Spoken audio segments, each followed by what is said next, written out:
This episode of the Paddock Pass podcast is brought to you by the new Pirelli Diablo Rosso 4 Sport Bike Tire and Fly Racing.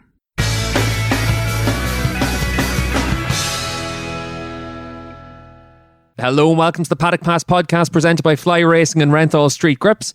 For comfort, durability and a range of grip diameters, Renthal Street has a grip for everyone, so check out renthal.com. On today's show, we're going to look back to the Aragon Grand Prix and Pecco Bagnaia finally becoming a Premier Class winner. He's also the 8th different winner we've had through the course of this season, so we've got plenty to get through. And a busy show with David Emmett, Neil Morrison, Adam Wheeler, myself, Steve English.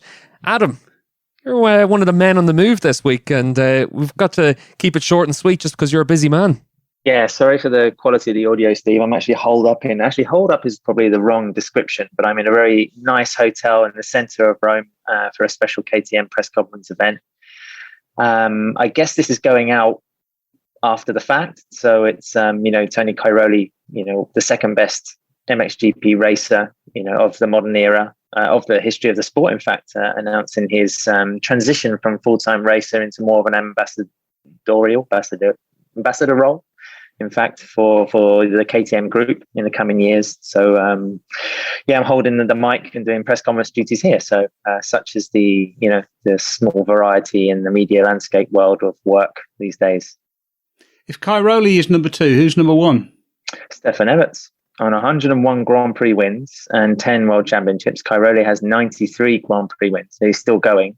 And 9 World Championships. And it's, I think when Everts set those records in 2006 and retired, people thought they would never be bettered. But Jeffrey Hurlings is on 93 wins as well. And he's still got another 2 years to run as a Red Bull KTM rider. So you'd think the 101 is going to be toppled at some point. Will Cairoli go out with the championship this year, Adam? Good question, Neil. I mean, he's third in the championship, 29 points behind Tim Geiger. I think there's 4 or 5 riders split by only 40 points. It's the midpoint of the season for MXGP, so it's incredibly tight. But it's impossible to say, really. The way Cairoli was riding last Wednesday in round 9 of the championship in Turkey was phenomenal. I mean, he came up from 10th to be only half a second away from Hurlings at the checkered flag in second place. So he clearly still has the competitiveness and the skill and the desire. And, asked for his reasons to retire. He said he just lost a little bit of that fire and will to win. I guess that's something that comes to all of these guys when they're putting, or they're living their life and putting their profession to an extreme point. Doesn't come to you though, David Emmett. Obviously, you're still full of that vim and vigour of life. I lost the will to live a very long time ago. So it's just grinding it out at the moment. Have you lost the will to buy a new bike though, Dave? Don't start with this again. It's a very long subject, and it's going to take me quite a while. And apparently, the longer I wait, the closer it gets to the end of the year, the more likely I will to get a bargain. So, was there ever a will for you to get a new bike, Dave? Because I'm starting to think that this is just some long, protracted, drawn-out process to frustrate us. It's like a fable, It's like some sort of story. It's like El Dorado gold at the end of the rainbow. Yeah. Yes, I'm incredibly invested in Dave getting a new bike. I'm almost as invested in Dave buying a new bike as I am in knowing Neil. We're recording this on Tuesday. Tomorrow is Wednesday. That should be the day you travel to Misano. Have you bought your flights? I have, Steve. Yeah, I've booked my accommodation as well. You'll be glad to know. Sorry if I'm a little out of breath. I just did one of those rampaging cycles across the city to go and get a PCR test and then come home to be rather admittedly quite late for this podcast starting. So apologies to you, gents. But I rather fancy that there might be 1 or 2 policemen knocking on my door soon because there's a few red lights that were cycled through on my way back. Well, you usually leave a trail of destruction in your wake anyway, so maybe driving home from Aragon with Cormac probably has given you a few bad habits as well. But other than surviving that moment, Neil, what was your big moment of the Aragon Grand Prix weekend?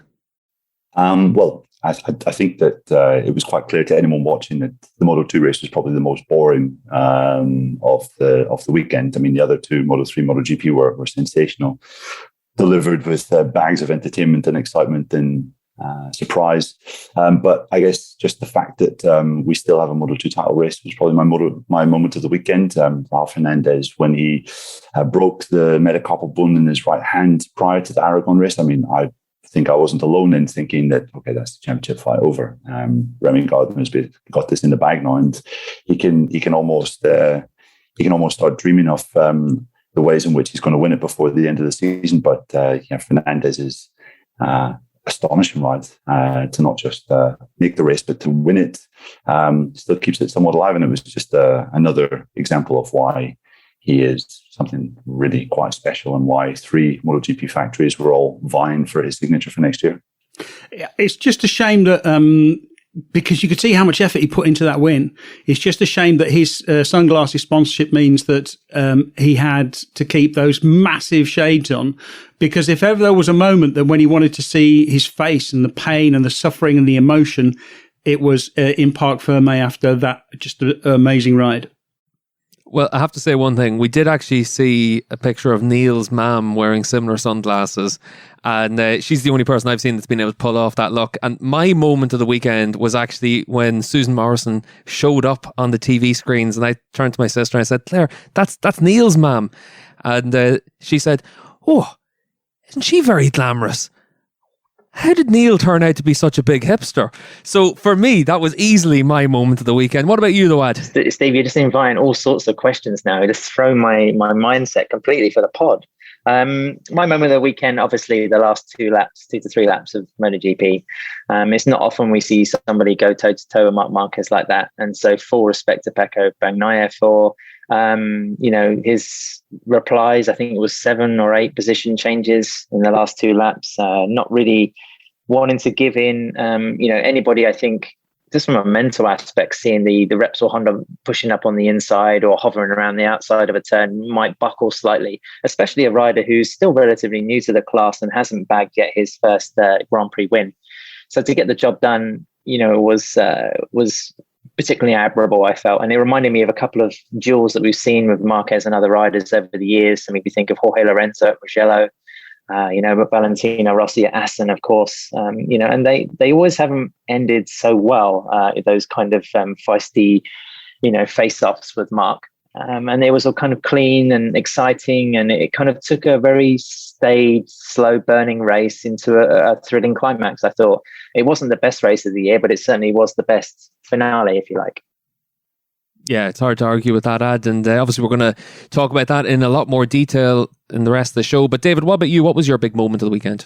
Well, running on from that is I was watching the on-board footage afterwards, because it's always so instructive to actually sort of see what they're doing. And on the cool-down lap after the race was over, you could see that Marc was favouring his right shoulder at one point, going down the back straight. He leaned over with his left hand and sort of controlled the throttle with his left hand while he rested his right arm. So it's clear that he's still suffering. You saw that also just in the choice of places where he passes. The places he passed Bagnaia were all left-handers. There was one place, the one right-hander, turn 8 or turn 7, turn 8, where he thought he might be able to try it, but he just didn't have the strength to try on the right-hand side. And to me, it was clear that this is the old Marc Marquez as long as we're turning left, and if we're turning right, then it isn't the old Marc Marquez, and he's got to figure something out. And it's going to be interesting to see how that develops. I think, especially over the winter, to see whether or not he's able to get himself back to being the full Marquez. Steve, you mentioned earlier at the top of the show, there's been 8 different winners now. I think it was 2016 when we had 9 different winners in MotoGP. Is that the record so far? I don't think there's been 10. Is that Neil's raising his hand? Yeah. 16 and last year 20 both had 9 winners. So do we think this year we could get to 9 again? I mean, and from the tracks that are left, who's likely to be the 9th different winner? Are we going to be seeing something surprising from the likes of Alex Rins? I mean, who's most likely?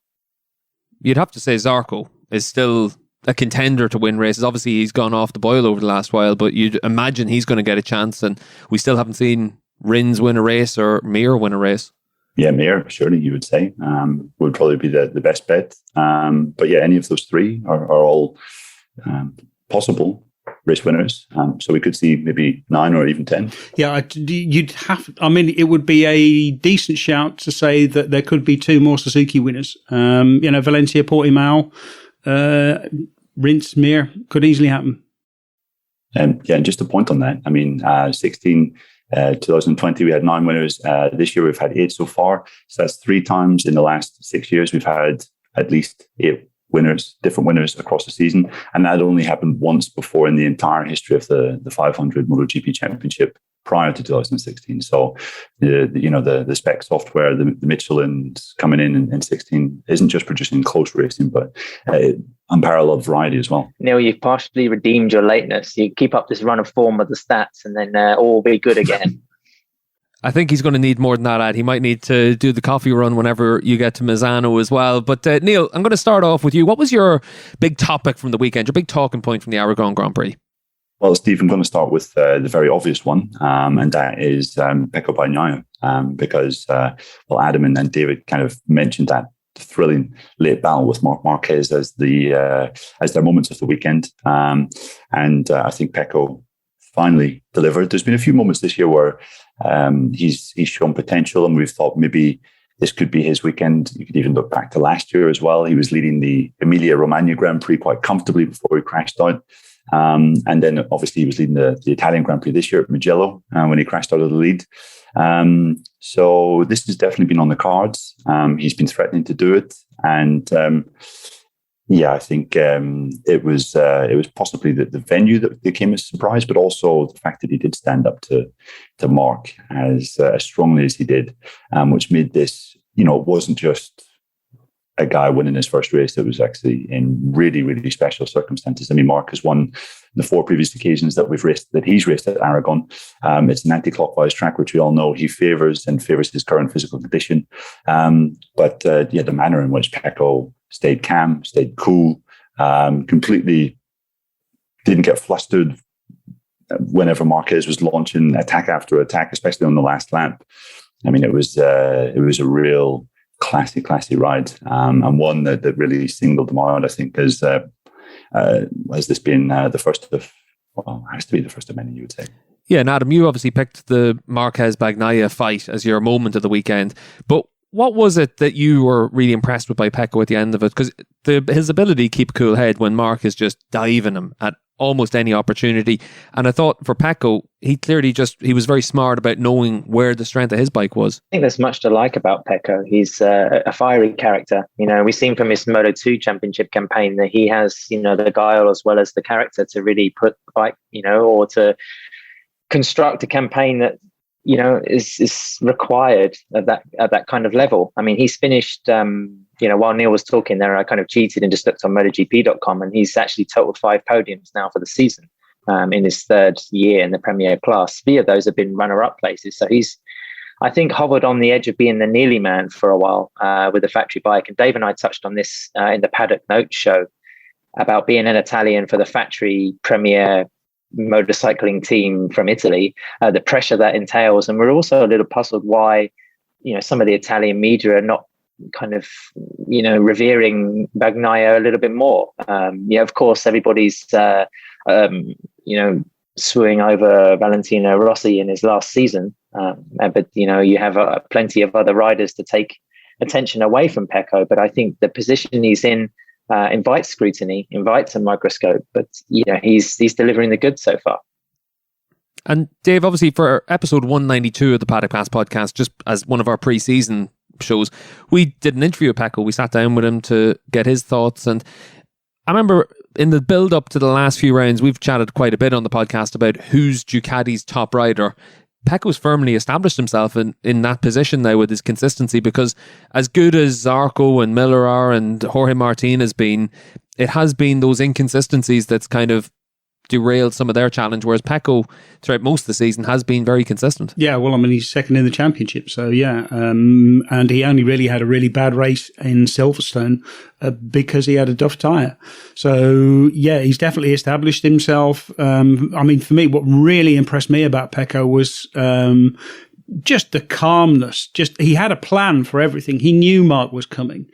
He knew where he was going to get attacked, and he had a plan to cope with it and counter it, which was great. And I think Mark actually summed Pecco up really well by saying, it's like battling with Dovizioso, only he can carry corner speed.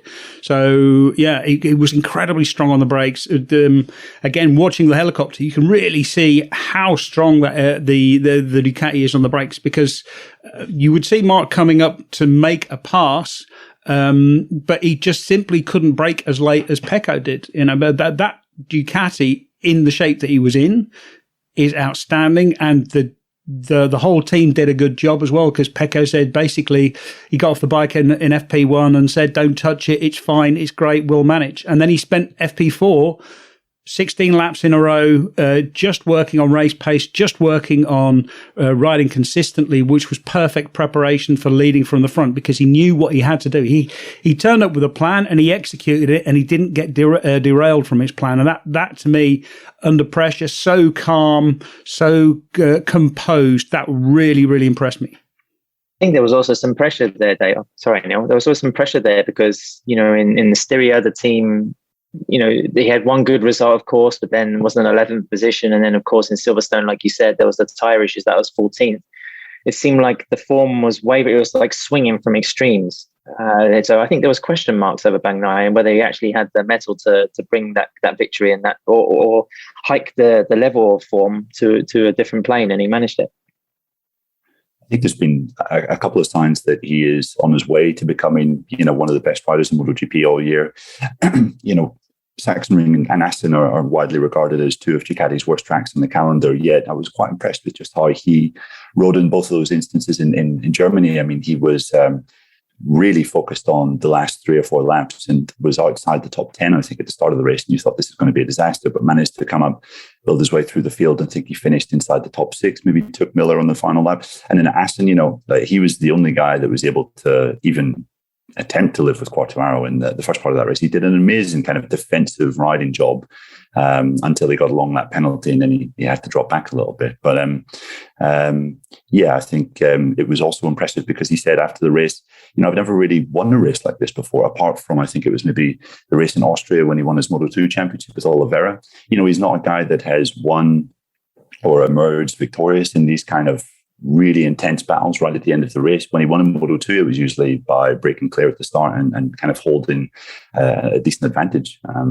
in the final couple of laps. But this was just so combative and so cool. The way he managed to keep his cool, I think, was the thing that stood out above all else. Obviously, Dave, we've got 2 races at Misano. We've got Coda, Valencia, Portimao. There's 5 races left in the season. I think the gap's 50 odd points, 53 points between Quartararo and Bagnaia. Does Pecco have a chance of catching Fabio? I got an email from Dennis Noyes, who laid out a scenario based on previous years, in which Pecco is actually in trouble, that he needs to score, 10 point something points, but actually if you go back and look at his history in over the past few years at the tracks which are coming up, his average is just below 10 points. So yes, I mean, definitely Pecco could. But I think it all comes down to what Fabio does. I mean, Pecco is really coming into his own. And certainly, we've got 2 races at Misano. He was so strong at Misano. Weather's going to be good in Misano, certainly for Misano 1. Pecco has worked a lot on his, getting temperature into the tyres, warming everything up, being able to go fast no matter what the conditions. But he's still better in hot conditions, like we saw at Aragon, than in cold conditions. So Misano 1, you've got to think he's going to do well. But Austin is anyone's guess. Misano 2, maybe it's going to be colder, and then we've got Portimao and Valencia as well. So it's going to be hard for him. But in the end, I think the championship is still Fabio's to lose. But I mean, it's more than just a mathematical possibility. Yeah, obviously Valencia in the middle of November, well known for being very hot. And we're going to take a break on the Paddock Pass podcast. When we come back, we'll have one of the other hot topics from this weekend's race, which will actually be Fabio Quartararo's performance.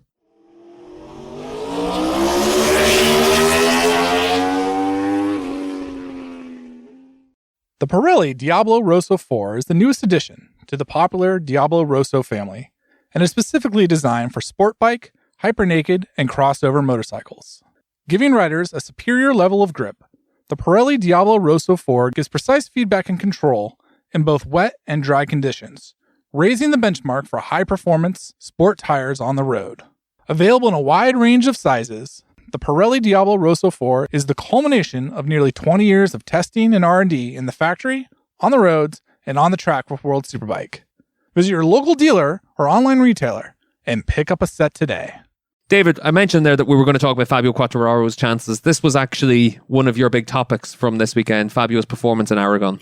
Yeah, I mean, on the one hand, bad, on the other hand, good. I mean, we've seen this sort of a bit of a Michelin lottery. There seem to be tire quality control issues, and certainly after the race, Fabio was doing his very, very best to not blame Michelin while also pointing out that Michelin were to blame.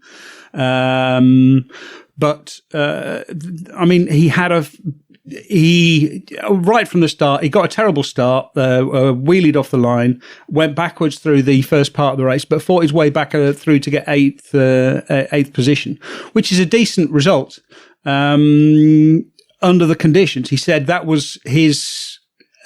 What he was happy with was the fact that he fought his way. He fought right to the end. He never gave up.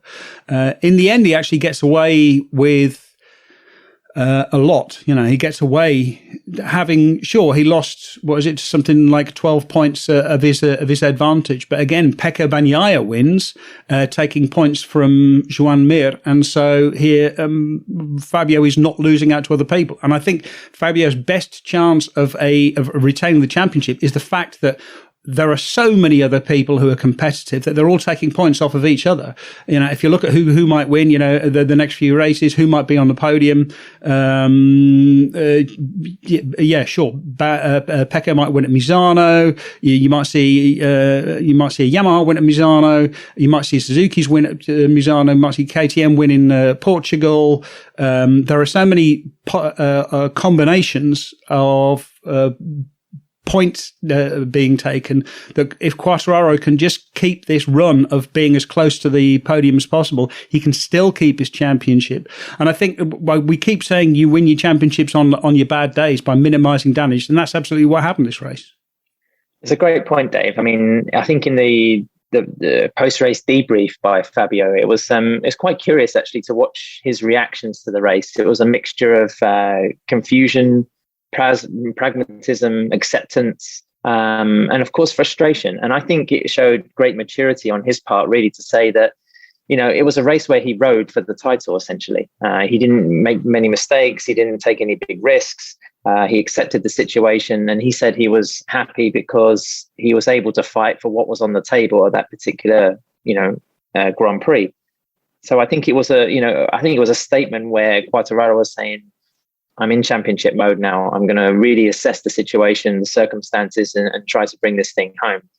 And it's something that we've criticized him for in the last 2 years, I think, just being a little bit juvenile and not, seeing the bigger picture, getting all hysterical over a qualifying lap when, there's other issues to bear in mind. So I think it's while there are other people snipping away at the pie, Fabio's still very much the man with a knife and fork.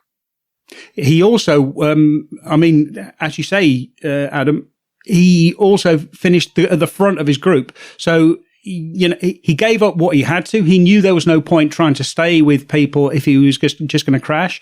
But when he found himself in a group, he made sure he maximized his points haul by finishing at the front of it. Yeah, I think there was a moment where you really feared for him and thought that this could be a bit of a repeat of the second race at Aragon last year, where he sank like a stone. He was suffering from, I think, front tire pressure issues in that race, and just couldn't have any performance on the brakes. I think he finished way down outside the top 10. He was 13th. Or in fact, he was even lower than that. In that particular race. 18th, in fact. As you say, Dave, the fact that he was able to manage the kind of group around him and still fight right until the end, showed that there was still something that he could take from this. And the fact that up until the race, he was one of the guys that was being talked of as a podium contender around I have to say is probably his worst track of the year. So, not ideal, a little bit worrying, but with the tracks coming up, Misano, I think you have to look at 2019 for Fabio's potential in races, because last year, as we can see, was just when things were not going for him. But 2019, when he had a similar sort of mindset and mentality to what we're seeing at the moment, where he feels super comfortable with the bike, he's full of confidence. Misano was fantastic there 2 years ago, and also at Valencia, and plus he won a Portimao earlier this season. So I think of the 5 remaining tracks, 4 of them, are pretty good for Fabio.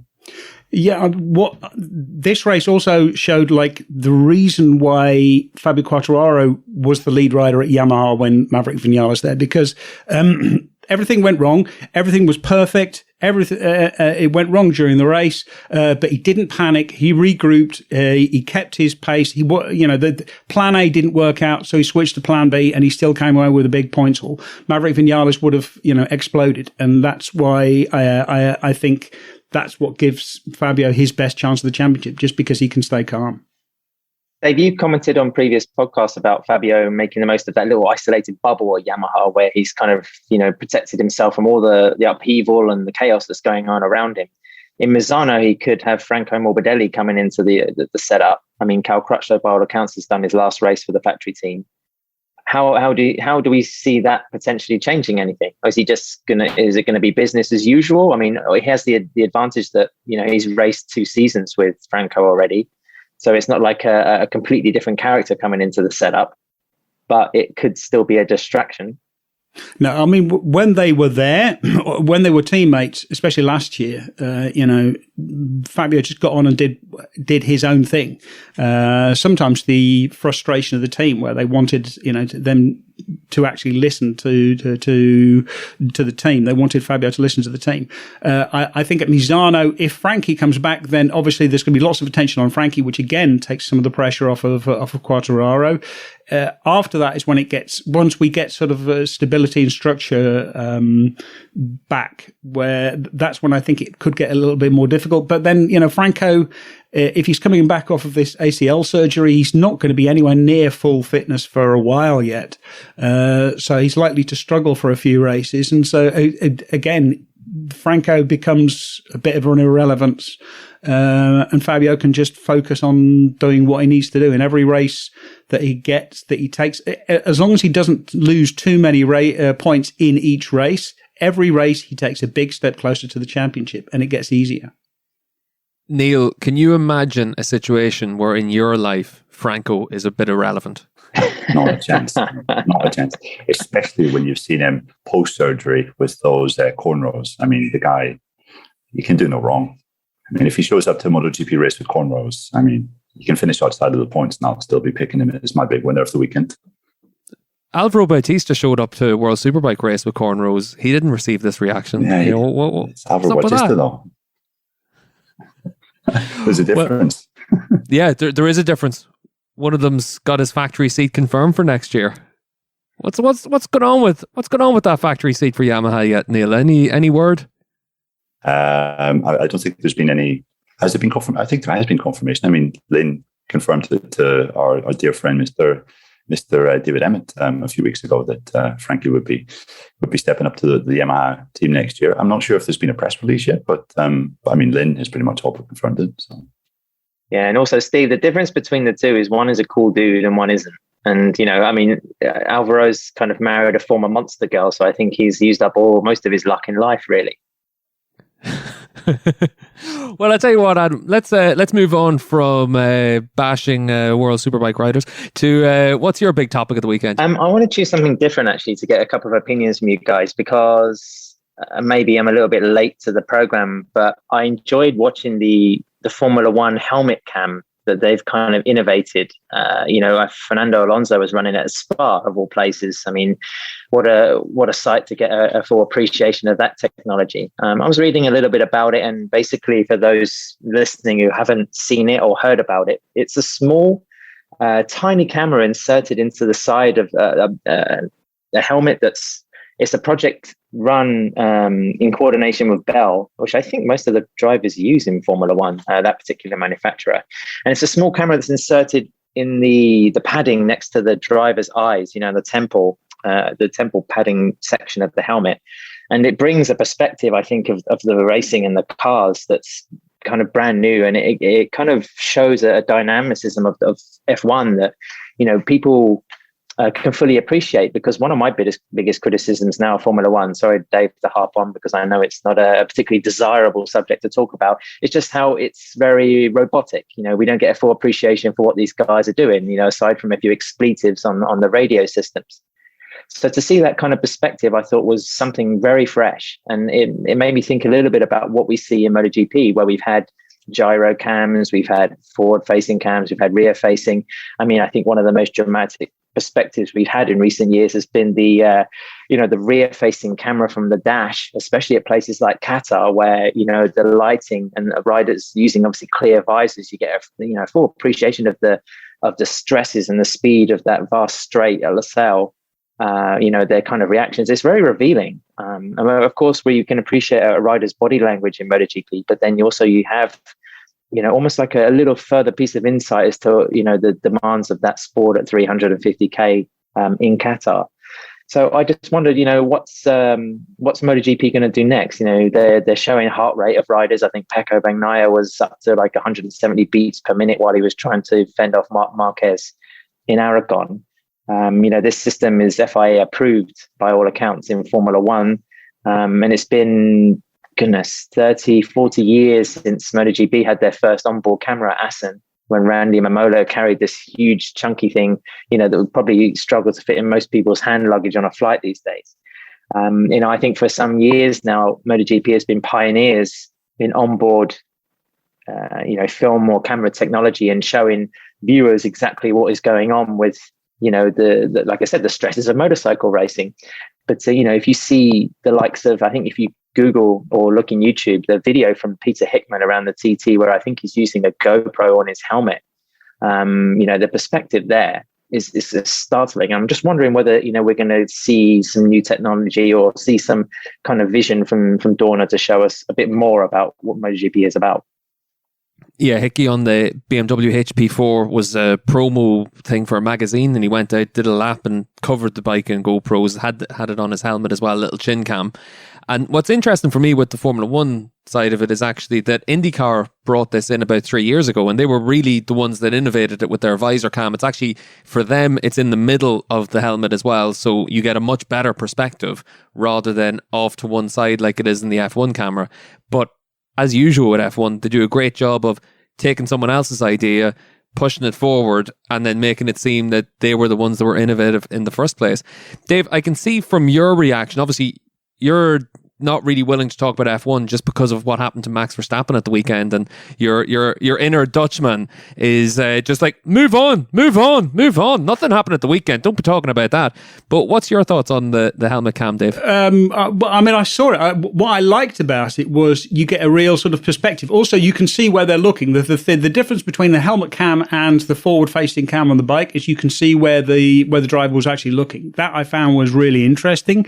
Of course, there's a big difference between car races and bike races in that, when you crash in a car, hopefully nothing lands on your head. And nowadays, of course, there's the halo there to prevent that sort of thing from happening. When you crash on a motorbike, you're very, very likely to bang your head.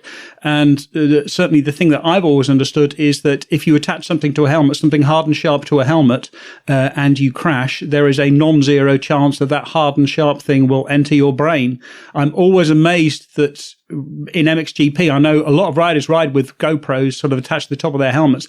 That to me seems lethal. I'm surprised that they allow it. I mean, it makes for fantastic footage. I'm glad that they do it, but it's not something that I would feel particularly comfortable doing sort of, racing. But that to me, I think it'd be great. I think it'd be absolutely fantastic. But it doesn't surprise me that it's something, there's a safety element which needs to be taken into account, which is a little bit more complicated in terms of motorcycle racing. But it was a fantastic perspective, absolutely.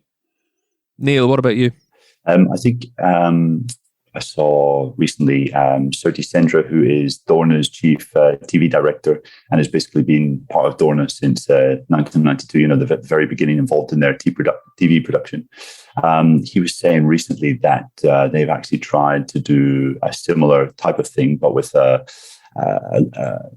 camera on one of the rider's leathers. He said it happened at actually a public test. But he said this was fairly recent, that contained too much equipment on the back of the rider's leathers for it to be safe.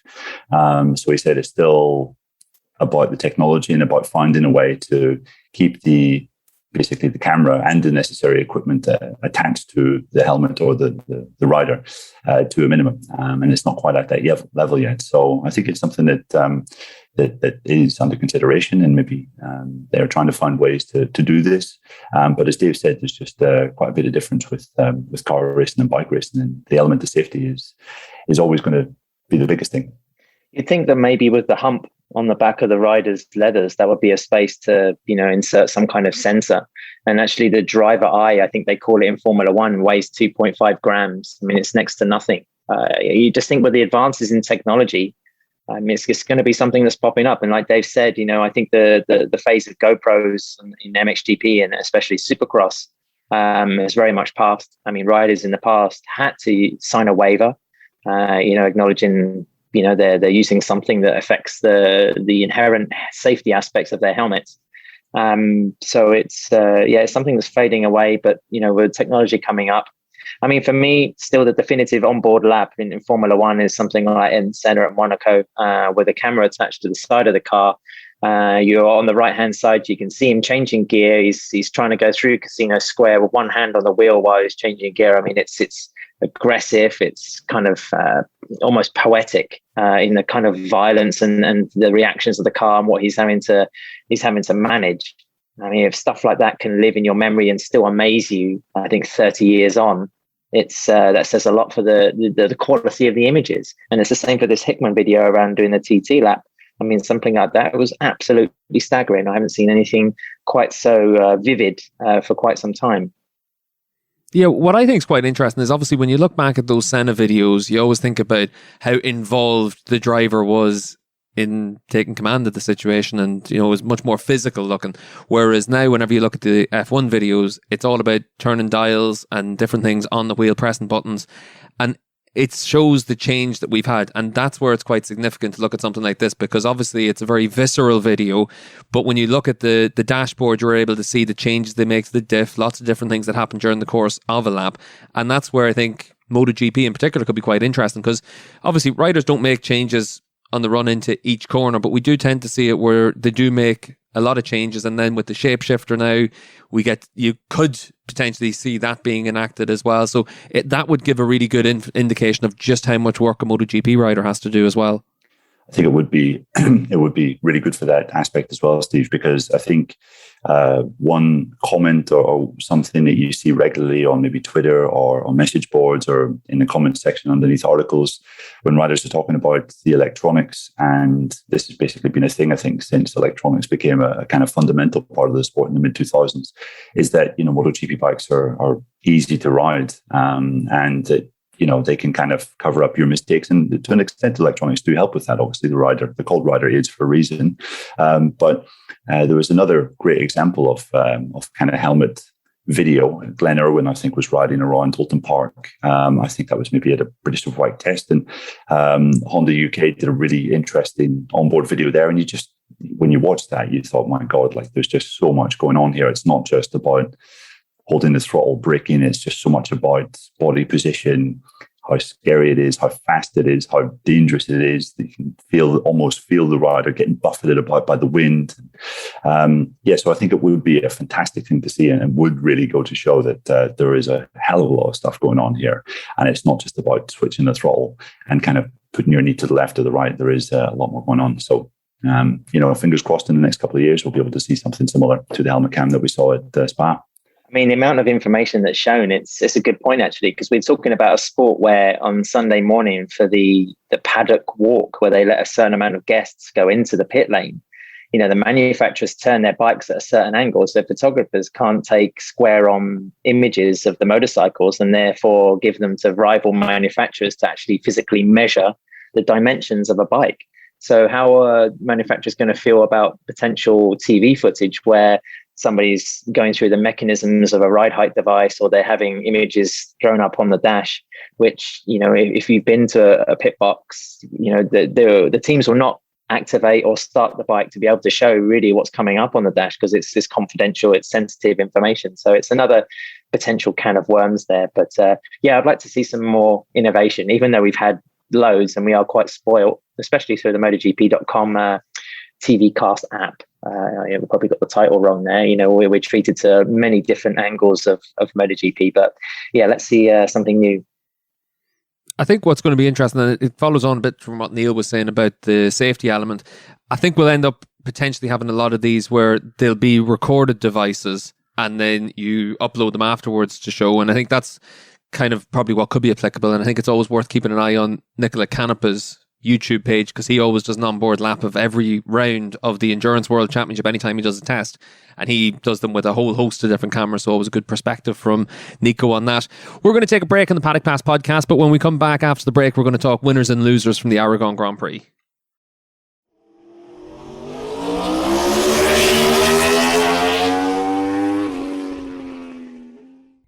Renthal fat bars are synonymous with off-road world champions. The Renthal Street Fat Bar draws from decades of experience to create the ultimate 28mm handlebar in a range of street-specific bends. Whether you're looking to alter the height, width, rise, or sweep of your handlebar, Renthal Street handlebars offer a bend to suit your requirements. Use the WorksFit handlebar comparison tool at renthal.com to find the perfect bend. We're moving on to winners and losers from the Aragon Grand Prix. And Adam, I'm going to start with you. Who's your big winner from the weekend? Even though I'm pretty critical of him and I still don't rate him particularly much, I'm going to say Aleix Espargaro. After his podium in Silverstone, where he backed up his claim of being one of the top 3 riders in MotoGP, he's now one of the top 4 riders in MotoGP, 3-4. I was having a surf through his results earlier on. I'm struggling to find, another period where he's had such a ripe period of classifications in MotoGP. In fact, he's only ever finished in the top 10 when he's finished this season, and now he's got 8 of those. It was his first podium, of course, in 10 years when he managed to get on the box in Silverstone. So I think that extra competitiveness shown at Aragon, even though it is a strong track for Aleix, again showed that Maverick's choice to jump on the Aprilia was well timed. Yeah, actually, for me, Adam, I was going to pick Aprilia as my big winner as well, and it was because of the big step forward made. I think they went 15 seconds faster in this year's race for Aleix compared to last year. Obviously, very different weather conditions, but I thought, Aleix did a really good job, finishes inside the top 5. Maverick came onto the bike. Good weekend for Maverick as well, pretty solid. He was able to at least get something useful from it. And then obviously for Maverick as well, he's probably one of the big winners just because he saw that Yamaha were behind Aprilia as well. So for me, that was a big factor. What about for you though, Neil? I'm going to go with the man that finished third. Because I don't think we've really mentioned him so far in the show. And I think that it was actually a really quite impressive performance from Joan Mir because, as you said, Steve, it was a fast race. It was the fastest ever MotoGP race at Aragon under the 2015 race record back when we weren't using spec electronics. We were using Bridgestone tyres. But yeah, it was 3 seconds faster than Franco Morbidelli's race winning time in 2020. And those were in much cooler conditions. We also had track temperatures of around 40, maybe even higher than 40 degrees on Sunday. So, the pace was really hot at the front. That was another aspect of Bagnaio's performance that was so good. But Mir managed to basically kind of finish, within reach of those guys, 3.9 seconds back, as I said. Fast, I think it was nearly 5 seconds faster than his best race time there from a year ago on more or less the exact same bike.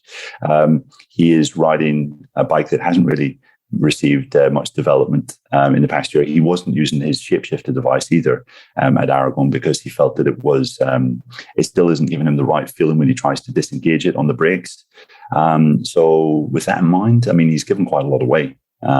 Yet, as I've said, I think previously about Mir this season, you look at his title defense and you might not think it's that impressive. He hasn't won a race this year.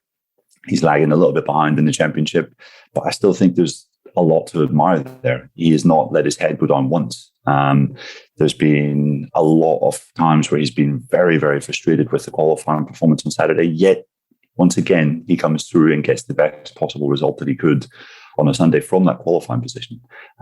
So I think the fact that Mir just keeps at it is something cool. And the fact that he didn't want to do his debrief with the media on Sunday in English, I thought showed a kind of spikiness that, that all top riders kind of possess.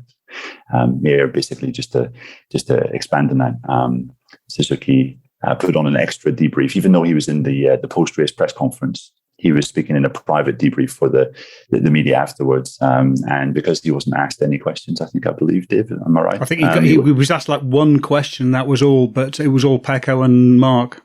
Yeah, in the press conference, then he basically said, "Well, I'm not doing my debrief in English afterwards. It's only in Spanish, so take that, guys." And that's I kind of can appreciate that sort of spikiness, because he felt that his ride may have been underappreciated. Yeah, you had your chance and you didn't use it. Dave, we'll give you a chance, I suppose, if you want to use it.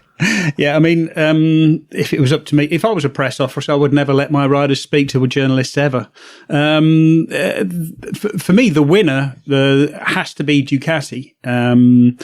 Joan Mir, Aleix Espargaro, very, very good shout, but it has to be Ducati because they've been waiting for Pecco to win. He wins, and he wins in just outstanding style.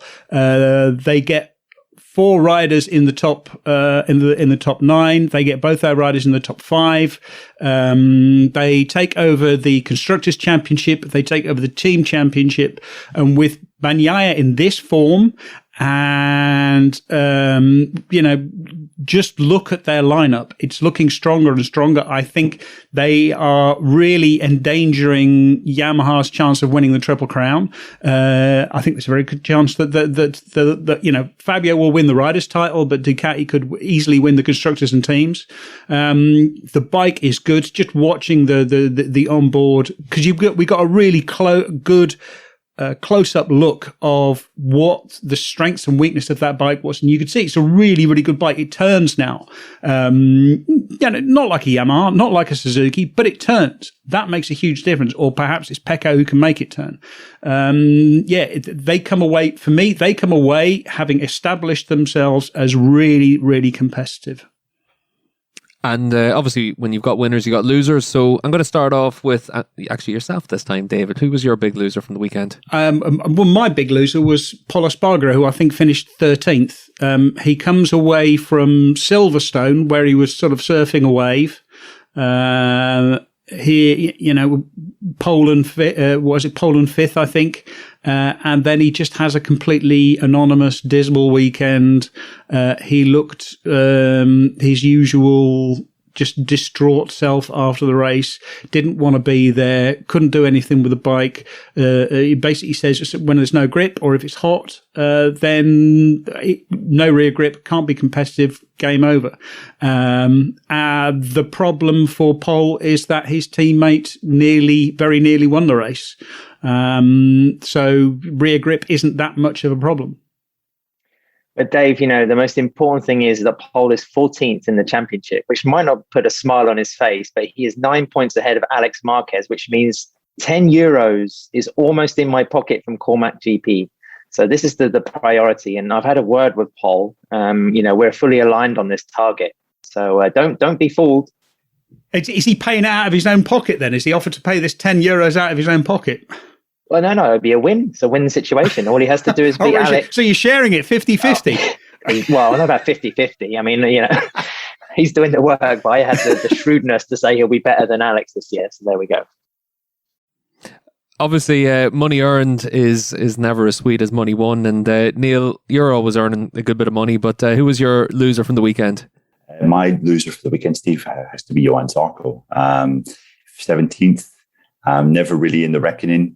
It was bad. I mean, Zarco has been really off the pace since we came back after the summer break. He scored just 15 points in 4 races, just 5 points in the last 3. He took a bit of a gamble. I think he was the only rider running the medium front while everyone else wants the hard. But it didn't pay off. Zarco was 26 seconds off the flag. And yeah, his championship tilt has really fallen short. He kind of said after Silverstone that it's clear since the season restarted, he was putting too much pressure on himself, and he kind of planned to try and stop doing that. You know, he came to the Aragon race, did a 950-kilometer ride on a 1981 Ducati, I think, and it seemed that was maybe an attempt to try and de-stress a little bit, get his mind clear, spend a bit of time with his team, who he did the ride with. Yet it didn't have any effect on the final result. So yeah, Zarco seems to be in a bit of a muddle at the moment, and it's quite confusing considering his speed in the first half of the year. Anyone who rides a motorbike to a motorbike race can't be a loser. It's one of the most magical things you should do. If you own a motorbike and you go to MotoGP races, go by bike, it's amazing. You should do it.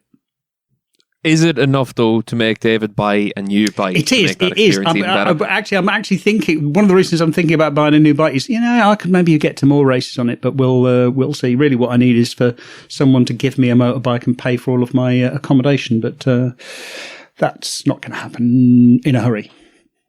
Adam, apart from Dave being your big loser for his continued inability to even go for a test ride, who was your big loser in terms of actual Grand Prix riders? He's the ultimate procrastinator, Steve. I'm not sure what the delay is. I think, if he keeps saying it enough on this podcast, I'm sure some marketing exec is going to get that fed up that they're going to pick up the phone. So it's quite a good blagging strategy, actually. I might consider it myself for a t-shirt of some other brand next time.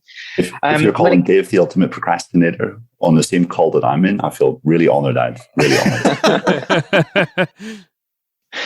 honoured. Yeah, left me speechless there now. I mean, I can't come back to that really. But my loser from the weekend, I'm going to say perhaps a little unfairly, Miguel Oliveira. Miguel has this wonderful transparency when he's talking with the media. When he's not happy or he's struggling, then it's you see directly in his demeanor or his response to any kind of questions. But the fact of the matter is, after taking second, first and second at 3 quite different tracks in the middle part of the season, he's now only posted 2 points from the last 4 Grand Prix. It's the biggest swing in form in the championship, I think. Of course, the cracked wrist he picked up in Styria is a mitigating factor, but he seemed to struggle more than the other KTM riders in Aragon in trying to find rear grip. And it didn't seem to be one of the bizarre Michelin inconsistencies. So I think he's in a little bit of a slump. And we've seen how calculating and how analytical and how capable this guy is. So it's a little bit of an alarm bell, I think. He needs to find some sort of magic again. Perhaps it will happen by Portimao. And whether he's covering up as much of a kind of restriction his wrist seems to be is one of the big questions. And I feel sorry for the poor guy, because every time he comes onto a Zoom call or a debrief, he has 2 questions: what's going wrong and how's your wrist? And you could see by the end of the weekend in Aragon, he was kind of fed up of having to answer the same question repeatedly. Dave, obviously, Adam has already stated at the top of this show that KTM don't do things by halves by putting them up in a nice hotel. So I'm going to ask you this question. When Adam says there about the transparency of Miguel Oliveira, does he really just mean the sheer disdain that he has for the media? Well, obviously, yeah. I mean, at least he's completely honest about how he feels about us, which, to be honest, is very much how I feel about myself. So, yes, I we agree. all feel about you as well. Well, yeah, exactly. I was going to say, and rightly so. I fucking hate you, Dave. Miguel has been known to giggle at a question now and again, so he doesn't hate us that much. Or maybe it's more of a withering giggle. I'm not sure. I think I've heard him cackle a few times whenever he's talked to the media. For me, my big loser from this weekend was Jake Dixon, because this was a great opportunity for him, obviously on the Petronas Yamaha for another race. We can't keep picking him every show. Well, I'll be honest, I wasn't on the last GP show, so this is my chance. the thing with it is everyone wants to see a British rider come in and do well. It's good for the sport whenever you have Brits on the Premier Class grid. But this was a great chance for Jake. And in the second weekend, it looked like he took maybe not a step back, but just not a step forward. And then to crash out early doors in the race, this was something that you really just can't afford to do whenever you're trying to get yourself a MotoGP ride. Yeah, I mean, he looked good in free practice, but qualifying, he was, he really took a step back. He was too far behind. And then you can't afford, when you are, when you're auditioning for a MotoGP ride, the thing you can't afford to do is crash. And he crashed. And, that's it. It was exactly what he didn't need. On the other hand, just to kind of throw another view at it, I think there was progress there. You look at his times, I think he was 1.5 seconds off in FP4. That's not a big amount to run the long track like Aragon. He was only 1.3 seconds off in morning warm-up. It's obviously the crash didn't help, but I think there were signs through free practice that, he was doing a pretty good job. And let's face it, a really thankless challenge. I mean, you can only do something wrong. And when you're stepping in, you're not really going to be challenging for any kind of results when you have no prior experience. I think he did a pretty good job on the whole when you look at his two rounds. I would agree with most of that, other than the fact that whenever you've got an opportunity like this, you have to keep it upright during the race. Unless you're trying to make a move for, try and get yourself onto a podium or something like that, then it's a bit different than lap one and having an incident like that. But what Neil was saying is right. He did do well in free practice, but the thing is, once the pressure was on, once he needed it in qualifying in the race, he, had a bad qualifying and crashed, and that I think is that's the real key. I think it's a case also as well where every time he climbs on the bike, he's looking more and more like he's going to be on it next year. I don't know whether it's just a visual thing. We're getting used to seeing him in MotoGP. Maybe he's making the right noises to the team or outwardly to the media or to whoever else. But whether he deserves it or not is the huge question. And because I think anybody at that level can learn to be quick or competitive, to their particular standing. I can see him having that ride next year. And what other options are there? Well, that's the thing, Adam, because whenever it's a choice between, a Jake Dixon that's got Moto2 experience, Superbike experience, and Darren Binder, like we're hearing so much, then you'd have to say that Dixon is just as deserving, really, and obviously has that bit more experience as well to be able to jump onto a bike like that and be able to do a solid job. I don't understand why no one is offering it to Iker Lecuona, because Lecuona is having a really good run of form these last races and he's got MotoGP experience, but that's just me. Hasn't he signed for HRC? Well, Lecuona's going to be signed for Honda for World Superbike next year, so that's been a pretty good payday for a few riders over the last few years, so I'm sure Iker's not doing too bad. Obviously enough for us, one of the really good paydays we get is the first of the month whenever our Patreon supporters are charged, and if you want to be supporting the Paddock Pass podcast, it does make a massive difference to us. It allows us to put out an awful lot of extra content over the course of a Grand Prix weekend, and with the Paddock Notes show, that's Friday, Saturday, Sunday. All of us get around a Zoom call to be able to get you all the latest news from a Grand Prix weekend. And at patreon.com/Paddock Pass podcast, you can make a big difference to support the podcast. So from myself, Steve English, David Emmett, Neil Morrison, Adam Wheeler, big thank you to everyone for listening to today's Paddock Pass podcast presented by Fly Racing and Renthal Street. We'll be back in a couple of days' time for a Moto2 and Moto3 review show. We'll also be back next week for an awful lot of shows. We've got World SBK from Catalonia, and then we've got the Misano Grand Prix shows as well. So from all of us, big thank you for listening to today's show. This episode of the Paddock Pass podcast was produced by Jensen Beeler, David Emmett, Steve English, Neil Morrison, and Adam Wheeler. It was edited by Brian Burnett. Music is provided by The Liberty. All inquiries can be sent via email to team@paddockpasspodcast.com.